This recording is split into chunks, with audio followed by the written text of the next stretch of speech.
In this practical session, we'll look into how we can possibly crack into WPA or WPA2 based access points. So if I go into the setup page of Cisco, you can see that my security mode is WPA and WPA2. I'm not using WEP, I'm using WPA or WPA2. So let's go to our favorite Kali Linux machine, and here you can see the network management manager is on. So the first thing that I'll do is I'll disable it. Already network manager seems to be creating a lot of problem with the aircrack ng suite. Okay,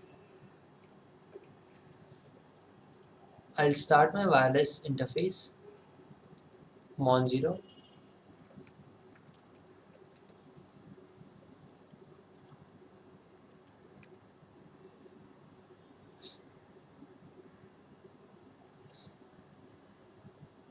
Okay, I'll just verify if the mon 0 is up and running, and yes it is. So let's run an aerodump command and see the available wireless devices in my vicinity.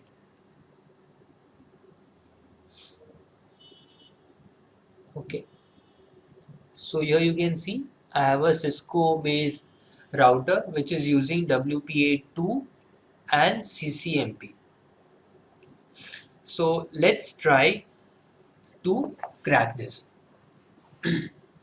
So what I'll do is, this is just a directory, so even if you don't type this, it won't create any problem. So what I'll do, I'll run aerodump ng specific to that particular BSS ID.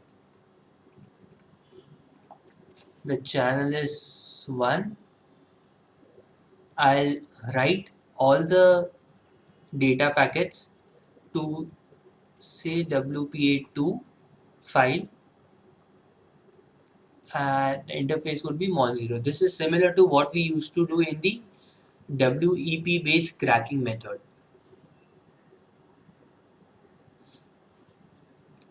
So it is sending out beacon frames, and here you can see there are no client associated with it. What we are interested in a WPA handshake capture. So whenever some client connects to this WPA2 network, there occurs a four-way handshake. And if any client connects to the network, we'll be able to capture the four-way handshake. So what I'll do is I'll start my Wi-Fi in my mobile and I'll connect to the Cisco router. Now what will happen when I connect is, here you'll be able to see the client list, and along with that, here you'll see a WPA handshake. So let's try it out. Okay. So here you can see, as soon as my mobile client connected the Cisco router, it captured the WPA handshake. This is basically the four-way handshake that we are looking for. I'll control C it to stop. Now once we have captured the four-way handshake, now we can use dictionary or brute force method to crack it. So I'll do a ls,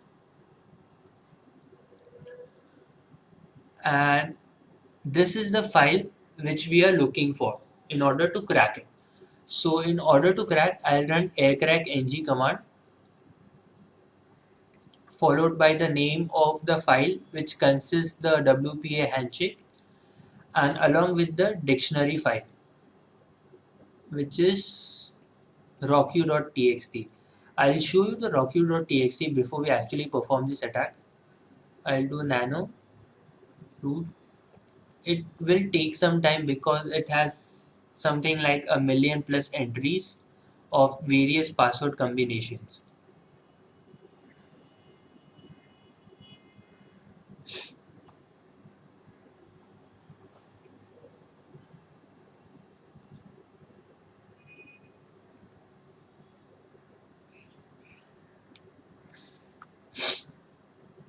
Till the time it loads, I'll just explain you this command.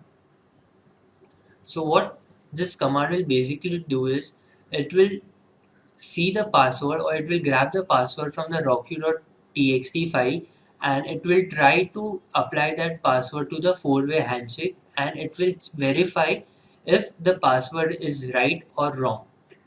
So here you can see there are thousands of entries of different types of passwords. It is basically a possible type of passwords which might be common among various access points. So I'll run this, and here you can see aircrack ng is trying to crack a lot of password, and it finally managed to find the real password. Now it is not really that fast to crack such a combination of alphanumeric password. I had this entry inside the rocky.txt file. I'll just show you. I'll do a cat rocky.txt, and I'll grab.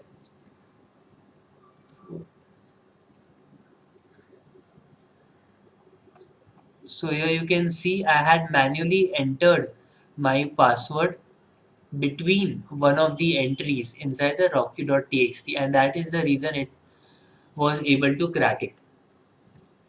Now the problem is, if you do not have one of the valid entries, then you won't be able to crack it. So one of the solution is you need to have a very big password file, typically of hundreds of millions of passwords, and hope that one of the passwords would be the valid password for the access point. If you're using some kind of a brute force method, as said, it might take few minutes, or it might even take lifetime to hack into the WPA two-ways network. So we are really hoping if some kind of a solution comes up which can really speed up the WPA2 cracking process. So this is basic about WPA2 cracking. We'll be looking into various other passive based method through which we can crack WPA2.